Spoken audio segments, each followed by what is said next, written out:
What's up, world? Welcome back to Text Guide TV.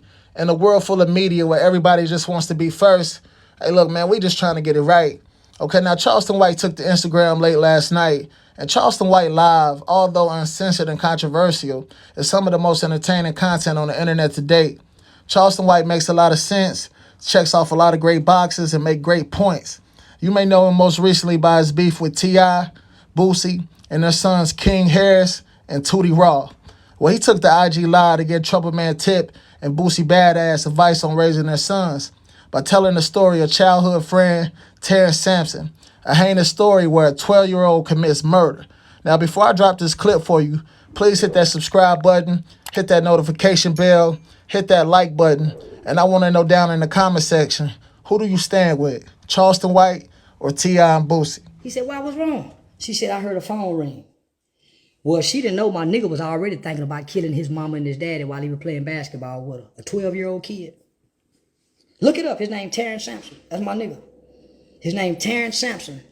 He got one of the worst juvenile crimes in the history of the state of Texas. And he was a good kid. She go in the house. But he was being abused by his daddy. That little white girl didn't know she was finna die. My partner out there by herself playing basketball, shooting. Feeling rejected and alone. 12 years old. 12 years old. He said, "Man, I'm finna go in the house and call her.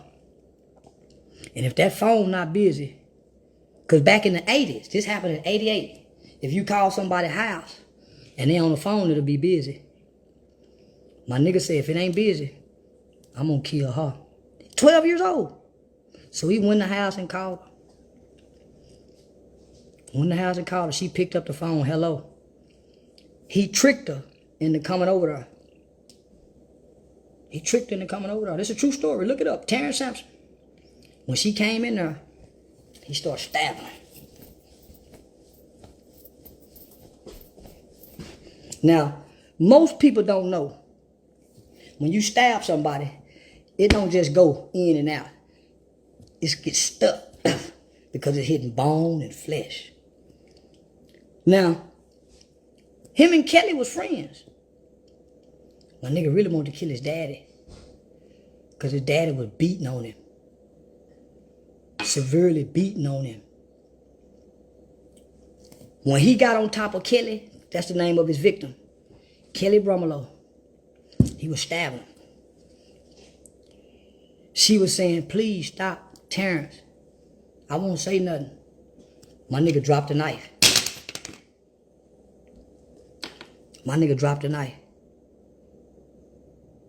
But before he dropped the knife, when he was on top of Kelly, he was saying to her, now I want you to hear me good, T.I. My nigga was 12 years old killing his best friend. He was saying to her the same things his daddy used to say to him when his daddy used to beat him. "Why you lie?" He would do this. He was doing the same things to her because children mimic what they see and repeat what they hear.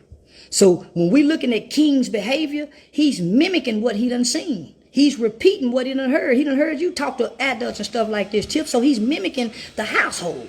So let me stick to my partner's story. Y'all can Google this, Terrence Sampson. So peep game, right? So he dropped the knife. I do a lot of public speakings in schools and do a lot of public speakings. And I used to tell I used to go see my nigga. And I said, "Damn, homie, I tell everybody about this story." And you get a lot of sympathy because they see a 12-year-old kid. But man, when I say you stabbed her 93 times. So my nigga wrote me a 16-page letter detailing every moment of that crime. That's how I can tell it to you like this. He said he dropped the knife. And she was begging and pleading for him to stop, that she wouldn't say nothing. He said he picked that knife back up and finished killing her. What would make a 12-year-old kid commit such a violent act? The fear of his father. He said he had his first homicidal thought when he was 5 years old. he first had a thought to kill somebody. His daddy had just beaten him. His daddy had just beaten him and made him go sit in a bathtub full of alcohol with all them whelps and bruises. Now, this is a 5-year-old baby. He said he had his first thought of killing somebody, which was his father when he was 5 years old. He said right after he had that thought, a few minutes later, his father walked in with tears in his eyes and said, son, I'm sorry. Had his daddy came and said he was sorry before he had the murderous thought, the seed of murder would have never been implanted into his mind. That pain and that anger that father, see what y'all seeing in King is the pain. Tootie is the pain that's coming from their fathers. But since they fathers, oh man, I have to break it down to you. So he finished stabbing her, right? No child is born bad. All behavior is learned. All behavior is taught, either indirectly or directly by somebody sitting down teaching you or by observation, right? So peep game, right? When he get through stabbing him, what can drive her? What can create a 12-year-old monster like that? Childhood trauma, childhood abuse, unresolved issues. So he grabbed the body and dragged her to the backyard. He put her foot, he lay her back on the ground and placed her foot up against the fence and started stacking wood on top of her. Now, this is a 12-year-old kid. What can drive those kind of actions? He's not a monster. Because if a 12-year-old is a monster at 12 and he can stab somebody 93 times, well, he spent 30 years in prison from when he was 12 years old to now. And in those 30 years, he never stabbed nobody. So if that kind of monster is in you at 12, at some point, it will show himself throughout your years. Because in prison, you can damn near stab up a motherfucker. So when I see a King and I see a Tootie, shit, I know how to handle them motherfucker. Because I know 12-year-olds who done kill. I know 14-year-olds who done kill. And they mostly walking around with displaced anger. Their anger is really at their mothers and their fathers for how they was raised, how they wasn't raised, what their mothers did, what their fathers did, what their mothers didn't do, that's where the anger is at. But because you just so happen to be in their face and you don't evoke their emotions, then they're gonna displace that anger out on you. That's why when they be stomping a nigga stomping, they really stomping their daddy. So all I did was let me paint this picture. They say it takes a village to raise a child.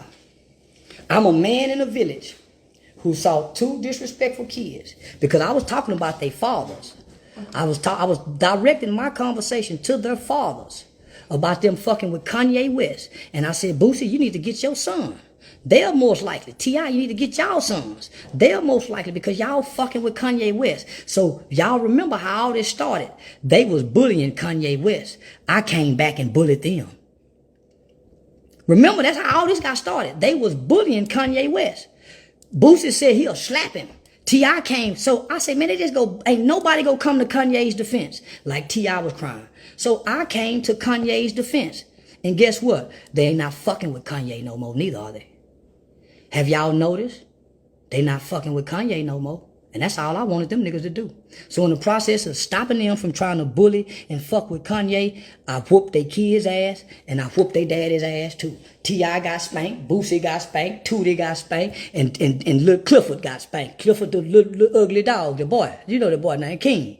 All of them got an ass whooping by me. They called it a tongue lashing.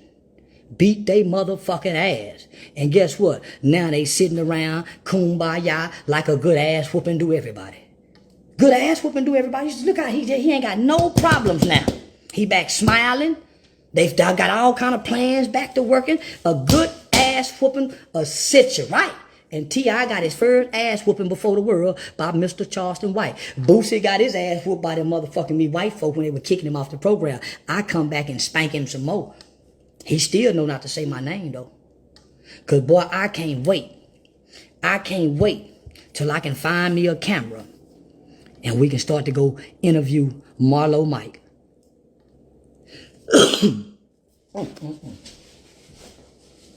I can't wait.